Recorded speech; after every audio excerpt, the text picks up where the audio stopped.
Once, upon a midnight dreary, while I pondered weak and weary over many a quaint and curious volume of forgotten lore, while I nodded, nearly napping, suddenly I heard a tapping as of someone gently rapping at my chamber door. "'Tis some visitor," I muttered, tapping at my chamber door. Only this, and nothing more. Distinctly I remember, 'twas in the bleak December, when each separate dying ember wrought its ghost upon the floor. Eagerly I wished the morrow.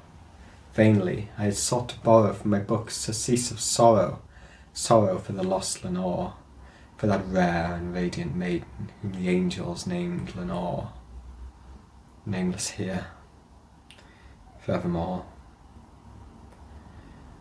And the sad, uncertain rustling of each purple curtain filled me with fantastic terrors never felt before.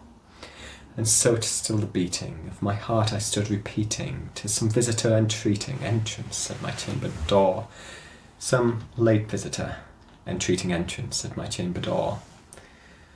Only this, and nothing more.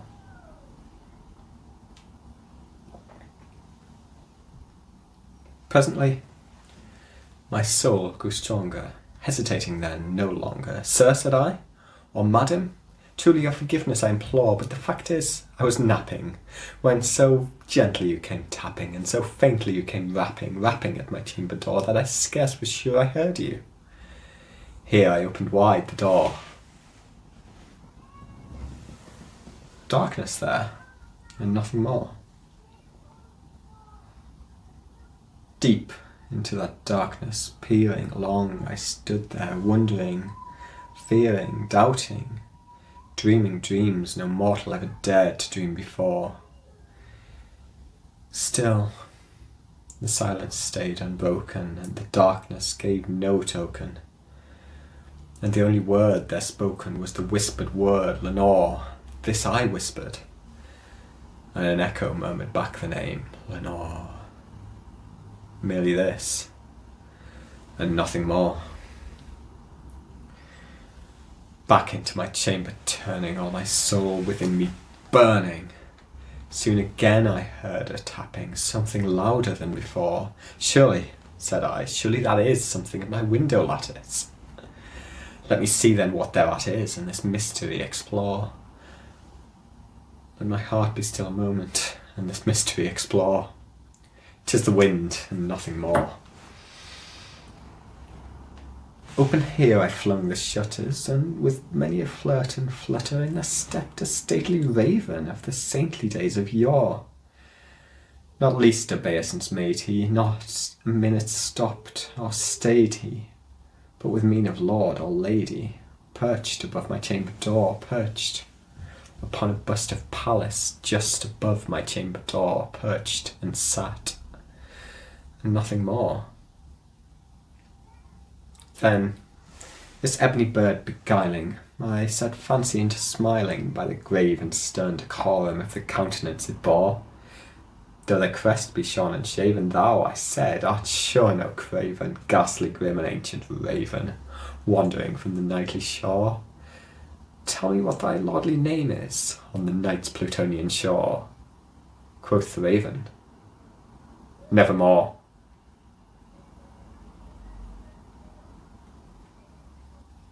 Much I marvelled this ungainly foul discourse so plainly, though its answer little meaning, little relevancy bore.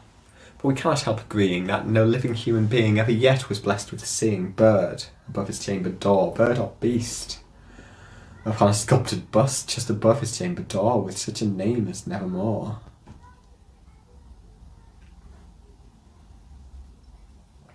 But the raven, sitting lonely on his placid bust, spoke only that one word, as if his soul in that one word he did outpour. Nothing further then he uttered, not a feather then he fluttered, till I scarcely more than muttered, "Other friends have flown before. On the morrow will he leave me, as my hopes have flown before." Then the bird said, "Nevermore." Startled by the silence broken by reply so aptly spoken.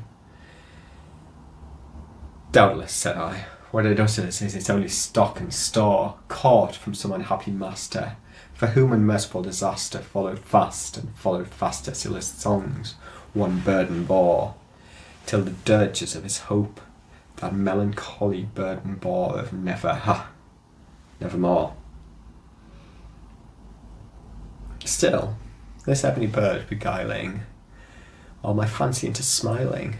Here I wheeled a cushioned seat in front of bird and bust and door. Then, unto the velvet sinking, I betook myself to linking fancy unto fancy, thinking what this ominous bird of yore, what this grim, ungainly, gaunt, and ominous bird of yore meant in croaking nevermore. This and more I sat engaged in guessing, but no syllable expressing to the bird whose fiery eyes now burned into my bosom's core. This and more I sat divining, with my head at ease reclining on the velvet violet lining that the lamplight gloated o'er, but whose velvet violet lining that the lamplight gloated o'er, she shall press her nevermore.